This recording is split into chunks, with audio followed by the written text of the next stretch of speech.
for year 2025 with our intention to serve our people and development. This year's budget proposal basically addresses our urgent and development trust as barangay unit. The limited revenue expectation for year 2025 were apportioned among our basic and priority programs. In preparation of the budget for year 2025, we have appropriated funds for projects, programs, and activities that we see ourselves need for an effective system in the delivery of services to our constituents. Due to our limited resources, what we program are the best we can determine to have the better governance.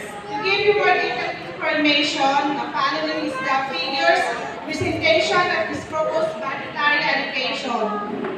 Yung estimated budget po natin is 7,080,380 pesos. Ang total amount of 7,172,308 proposed appropriation for expenditures that exceed the total amount of income. Personal services limitation is 3,715 pesos 573. The amount of 358,615 pesos, which is 5% of the regular income, has been appropriated for calamity fund as per provisions of RA 7160. The amount of 717,230 was appropriated for the expenses of the Sangguniang Kabataan. The amount of 1,434,462 pesos has been set cover expenditures for development projects. Ito po yung yung sa project po natin sa ngayong 2025. Yun po yung sa concrete playground at Nagkamarinan Elementary School doon po sa may school natin.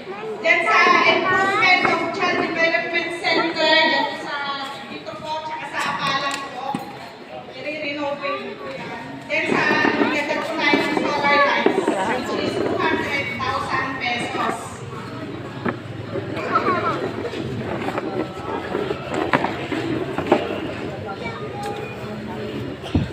Ngayon sa PWD po natin is 35,861.54 ang share po nila.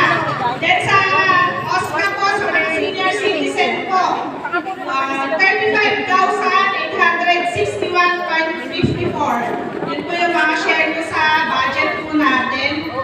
Then yung data natin is 7,080,308. Sa RPT share po natin, 50,000.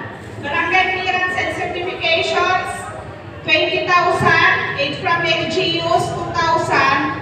Income from treasury fee, 20,000. A total amount of 7,172,308. Then po sa sa senior citizen po natin, may natitira pa po ngayong 5,499.51 po yung sa 2024 po natin.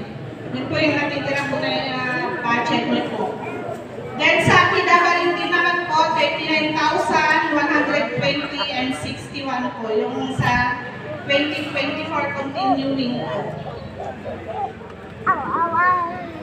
Sa yung mga binabayaran po natin mga certification po, yung sa OR po na binabayaran natin kay Secretary, may na-deposit po tayo sa account po natin noong 2024 na 19,650 pesos. Then sa treasury fee, nasa 20,000 pesos po. Yun po yung mga na-deposit po natin as income po natin sa ating barangay.